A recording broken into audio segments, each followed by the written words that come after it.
বিসমিল্লাহির রহমানির রহিম। অধ্যায় 10 স্থির তড়িৎ, লেকচার 5। ইনশাআল্লাহ আমরা আমাদের এই লেকচারে তড়িৎ ধারক দ্যাট মিন্স ক্যাপাসিটর নিয়ে ইনশাআল্লাহ আমরা আলোচনা করব। নতুন নতুন ভিডিও পাওয়ার জন্য মিজান একাডেমি ইউটিউবের চ্যানেলটিতে সাবস্ক্রাইব করুন এবং আমাদের সাথে থাকার জন্য নতুন আপডেট পাওয়ার জন্য www.mizanacademy.com এ চোখ রাখুন এবং ফেসবুকে থেকে নতুন আপডেট অথবা ইনফরমেশনের জন্য ফেসবুকে মিজান একাডেমিতে একটি লাইক দিন। তড়িৎ ধারক যার ইংলিশ ওয়ার্ডটি হচ্ছে ক্যাপাসিটর, যেটা আমরা ক্যাপাসিটর নামে কিন্তু বহুলভাবে পরিচিত। এখানে হচ্ছে যে দুটি পাত থাকে, দুটি পাতের মাঝখানে ইনসুলেটর বা অন্তরক পদার্থ দ্বারা দুটি পাতকে আলাদা করে রাখা হয় এবং এই দুইটি পাত অবশ্যই পরিবাহী হতে হবে। এখন এই দুটি পাতের মধ্যে যদি আমরা বাহির থেকে ভোল্টেজ অ্যাপ্লাই করি তাহলে এই দুটি পাতের মধ্যে আধান অর্থাৎ পজিটিভ এবং নেগেটিভ আধান এসে জমা হয় বা সঞ্চিত রাখে। এখন এই পজিটিভ এবং নেগেটিভ আধান যেহেতু পাতের দুইটি অংশে বা দুইটি পাতের দুই প্রান্তে এসে সেপারেট হয়ে জমা থাকে বা সঞ্চিত থাকে, বা এই পাতদ্বয় আধানগুলোকে ধরে রাখে বিধায় এই দুটি পরিবাহীর মধ্যবর্তী অবস্থায় যে অন্তরক থাকে তাদেরকে একসাথে আমরা ক্যাপাসিটর বলে থাকি। আর এই ক্যাপাসিটর বা তড়িৎ ধারক যে ক্ষমতা বলে আধানকে ধরে রাখে তাদেরকে আমরা বলে থাকি হচ্ছে ধারকত্ব। আমরা একটি চিত্রের মাধ্যমে আরো ক্লিয়ার হব জিনিসগুলো। যেমন এটা একটা পাত, এটা একটা পাত, এই পাতদ্বয়কে একটা ব্যাটারির সাথে কানেকশন দেওয়া হলো এবং এর মাঝখানে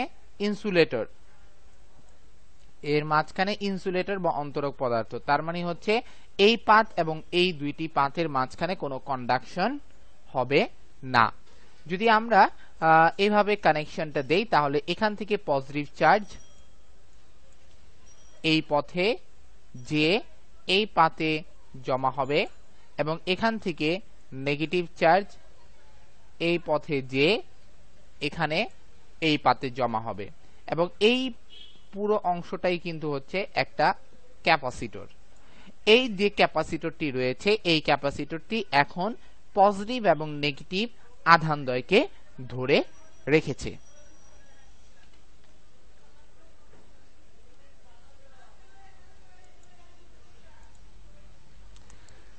আমরা ইনশাআল্লাহ এখন দেখব হচ্ছে যে একটি ক্যাপাসিটর এর গঠন। আমরা একটু আগেও দেখে এসেছি, তারপর আবারও দেখি। আমরা ক্যাপাসিটরের সিম্বলটি দেখতে পাচ্ছি, এটা হচ্ছে একটি ক্যাপাসিটরের সিম্বল। এটা এভাবেও থাকে, আবার অনেক সময় এটাকে এইভাবেও করা হয়। এটাও একটা ক্যাপাসিটরের সিম্বল। এই ক্যাপাসিটরের মধ্যে দুইটি সমান্তরাল পাত থাকে, যেমন এই যে এই অংশগুলো হচ্ছে পাত, এই একটা পাত, এই একটা পাত।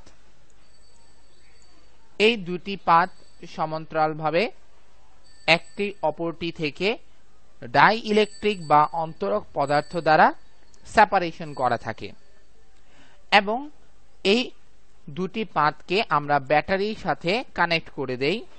যখন কানেক্ট করি তখন পজিটিভ চার্জ এখান থেকে যে এই পাতে জমে, নেগেটিভ চার্জ এখান থেকে যে এই পাতে জমে। এখন এই পাতদ্বয়ের ধারকত্ব অর্থাৎ এই পাতে এই ক্যাপাসিটরে কি পরিমাণ চার্জ স্টোর হবে সেটা ডিপেন্ড করে হচ্ছে আমি তাকে কি পরিমাণ ভোল্টেজ দিচ্ছি।